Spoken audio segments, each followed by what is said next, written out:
Merci beaucoup à tous.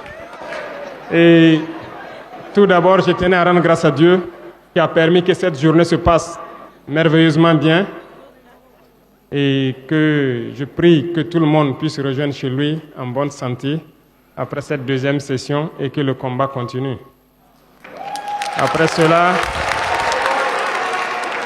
c'est un mot de remerciement à l'endroit de nos vaillantes forces combattantes toujours, qui ont compris le sens de notre combat et qui se donnent corps et âme pour que la Confédération puisse continuer d'exister.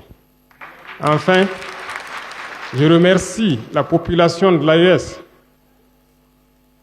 qui a franchement compris pourquoi nous ne devons que compter sur nous-mêmes et pourquoi nous ne devons pas nous apitoyer sur notre sort. Et vous avez fait preuve à travers votre résistance, votre résilience à supporter tous les coups que l'ennemi a bien voulu nous donner dans cette lutte de brise des chaînes de l'esclavage.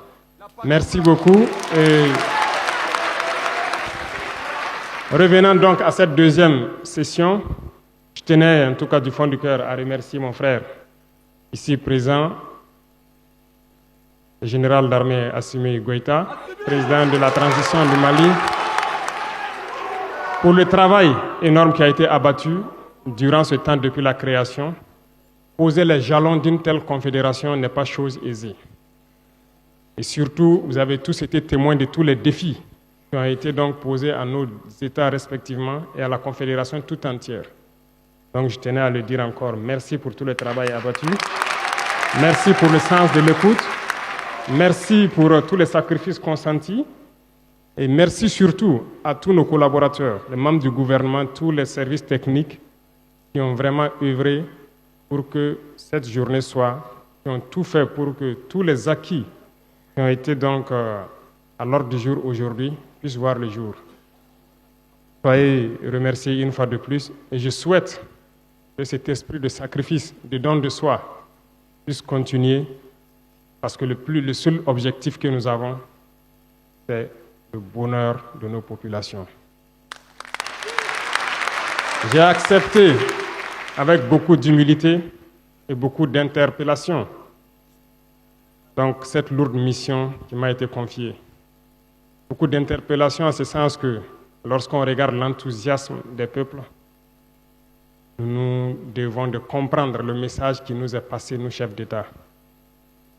Nous ne devons plus dormir, nous devons continuer le combat, continuer à avancer parce que les peuples aspirent à la paix, les peuples aspirent au développement, les peuples aspirent à vivre heureux chez eux.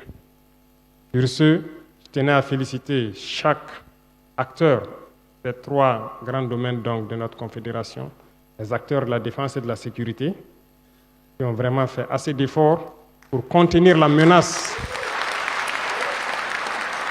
qui a grandi, certes, mais la menace a été contenue. Et vous dire encore d'attacher les ceintures, parce que le lancement de la force doit être suivi d'opérations de grande envergure. Et donc, dans les jours à venir, vous serez encore sollicités pour pouvoir intensifier la lutte. Aux acteurs donc de la diplomatie, je vous félicite. Je l'ai déjà fait à Ouagadougou, je vous félicite encore. Parce que vous n'avez pas fait que de la diplomatie, vous avez fait de la diplomatie et de la communication. La communication qui est aujourd'hui un maillon stratégique essentiel dans tout le combat que nous menons.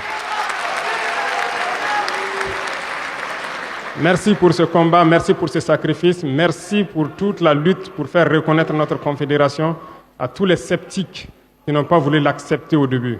Et continuez ainsi parce que de grands défis nous attendent. Nous avons été intégrés certainement dans certaines organisations, comme le général Tchani l'a dit, inutiles. Nous allons voir comment nous retirer de ces organisations inutiles et nous concentrer sur l'essentiel.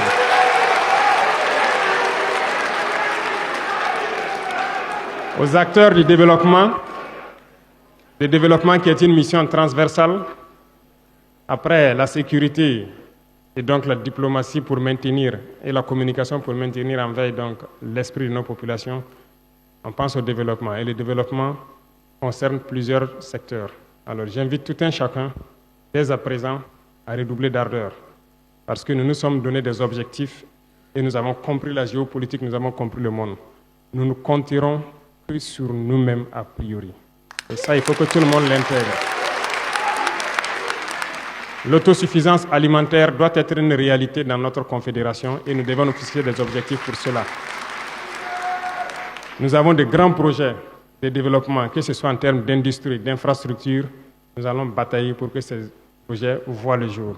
Et bien sûr, d'autres grands projets plus stratégiques et urgents nous attendent et qui va demander plus de célérité dans tout ce que nous faisons. Et c'est ce qui est attendu par tout un chacun ici et tous les peuples de la Confédération. Donc, le rythme sera certes soutenu, mais d'ores et déjà, je vous invite à vous mettre au travail pour que nous puissions relever les défis, parce que ce que nous faisons actuellement est un défi. Enfin, je continuerai donc à solliciter le soutien et l'appui de mes frères ici présents, qui, en tout cas, n'ont ménagé aucun effort à n'importe quel moment, quand j'ai eu besoin d'eux, ils étaient disponibles.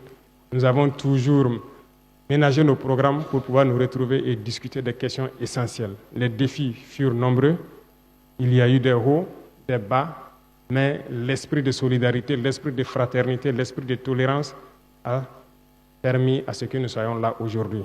Et je puis vous assurer que nous continuons les échanges dans ce sens et nous promettons de ne pas vous décevoir, de ne pas décevoir le peuple de l'AES et de continuer la lutte. Merci à tout un chacun. Je ne serai pas plus long que ça. Je souhaite que Dieu vous accompagne tous dans vos missions respectives, que Dieu vous ramène tout un chacun sain et sauf chez lui et que la lutte puisse continuer et ardemment contre l'impérialisme, ses valets locaux et toutes ces manifestations ici dans l'espace confédéral. La patrie ou la mort, nous vaincrons. Merci.